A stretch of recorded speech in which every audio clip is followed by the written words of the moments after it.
Mysterious warrior, by saving my life you have done more than you know. I lead the Order of Prometheus in Athens. We are an ancient order, charged with the safekeeping of the mortal realm. What you have heard is true. The force behind these monsters is a powerful being, a lesser titan known as a Telkine. The Titans are an ancient race of gods, much older than Zeus and his brethren. They once had absolute power. All creatures followed their rule. Eventually, the gods created humans and gifted us with intelligence. We defied the Titans on many occasions, and they were determined to destroy us. The gods resisted, refusing to let their greatest creation be destroyed, and a great war ensued. It seemed as though the Titans would triumph. However, a few bold warriors and heroes aided the gods. They banished the Titans to another realm. We believed that all the Telkines were banished with them. It seems we were wrong. The Telkine is now bound for Knossos on the Isle of Crete. We fear that he plans to destroy a sacred artifact which we have guarded for ages. This artifact keeps us in contact with the godly realm. If it is destroyed, there's no telling what will happen. You have to stop him. Go to the docks here in Athens. You will find an agent of our order who will arrange your passage to Crete. Hurry. The fate of the world is in your hands.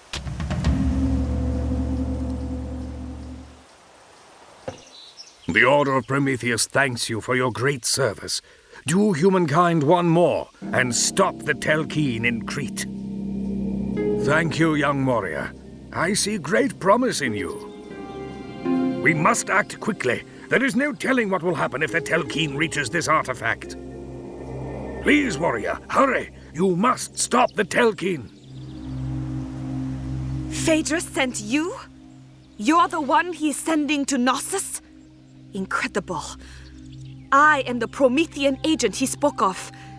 Phaedrus knows what the Telkine did to my family, my village, and he still won't let me seek my revenge.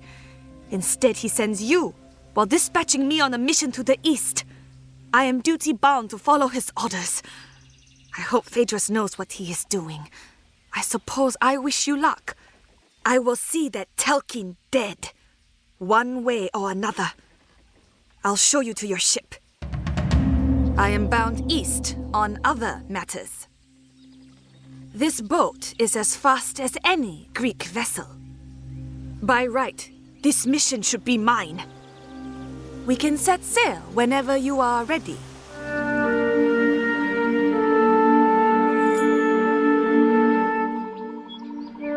You seek the palace? Be warned, tales speak of the Minotaur beast who dwells in the labyrinth beneath the palace. You won't be going down there if you want to come up again. Long ago, King Minos went afoul of a god. At least that's how some tell it. Well, much of no good took place, and in the end his wife bore a son with a bull's head. That was the first Minotaur. The palace lies atop Triton's ridge. But hear me, the Minotaur is no old wives' tale. Through the fog, you'll find the palace and the labyrinth. A fool's errand, that is. Truly the greatest builder ever to live was the man named Daedalus. Inspiring muse, grant to me the words to tell his tale. For Minos, king of Crete, did Daedalus make the labyrinth. It was built to house the terrible Minotaur. When Minos imprisoned him high in a tower, Daedalus built wings of wax. 2 sets of wings, one for himself, another for his son. Then he gave careful warning to his son. Fly not too high, he told him, for the sun will melt the wax. Fly not too low, for if the wings get wet, they will not fly. Then son and father put on the wings, and with the dawn took flight away from Crete and cruel King Minos.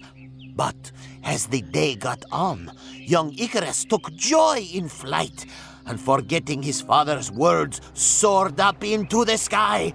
He neared the sun. The waxen feather softened, melted, and foolish Icarus fell from the sky. Daedalus flew on to Sicily, and there he grieved. He named the place Icaria, where Icarus fell. And then, in Sicily, he built a temple to Apollo and left his wings as an offering in the temple there. There is a lesson to all in this story.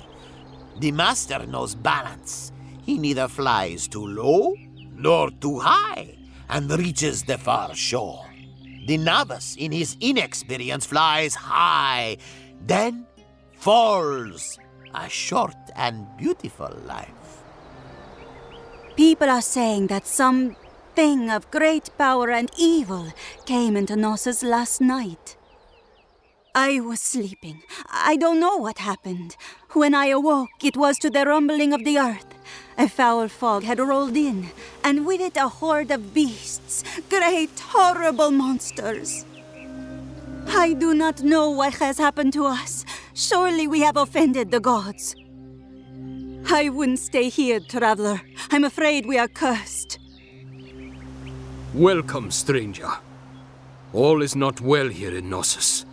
Last night something passed by here. We felt it, though we could not see it. Now everything has gone into chaos. Horrible creatures appeared, the ground shook, and an evil fog moved in off the sea.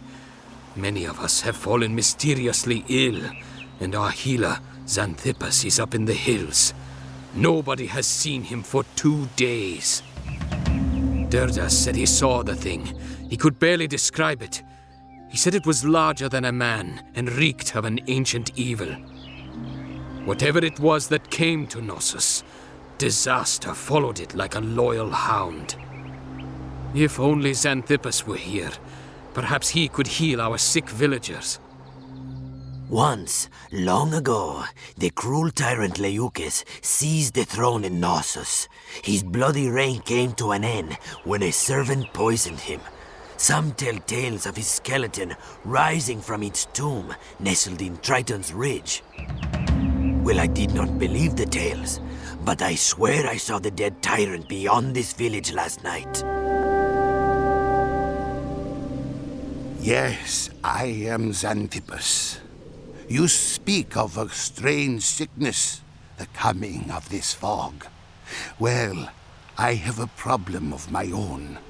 I was gathering medicinal mushrooms in that cave when a monstrous spider came up behind me. I ran out to safety, but unfortunately, I left my staff in the cave. Without it, I will be of no help to the villagers. I'm afraid I won't be any good to our sick without my staff. It was a gift blessed by Hermes. Aha! Thank you, stranger! My healing staff! Please, let me thank you for your troubles. I suppose I should head back. Yes. I'll be on my way to town as soon as I catch my breath.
You destroyed him!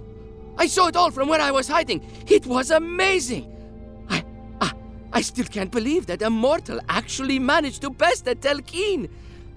Unfortunately, there was no way to stop him from destroying the conduit. Now, we are cut off from the gods. They cannot hear our cries and they cannot help us when we need them most. If there is no way to reconnect the two realms, I fear that humankind stands little chance against the monster Scourge. Please, go to Egypt. Seek out a man named Imhotep, a sage of the Order of Prometheus. He knows more about the nature of the conduit than any other mortal. He may be our only hope.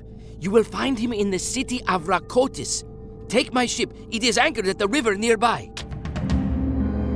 I have other news. Leonidas was successful in uniting the Greeks. Although our ranks have increased, I do not believe we can win against this onslaught of monsters. They seem to have a limitless supply of reinforcements. We need the gods now, more than ever. Travel quickly to Rakotis. Imhotep will be expecting you. I did not think a mortal could slay a Telkine. As amazed as I am, dread overwhelms me at the thought of the shattered conduit. The ship is waiting, warrior, whenever you are ready. You will find the boat at the docks beyond this passage. I shall go back to closing my secret door.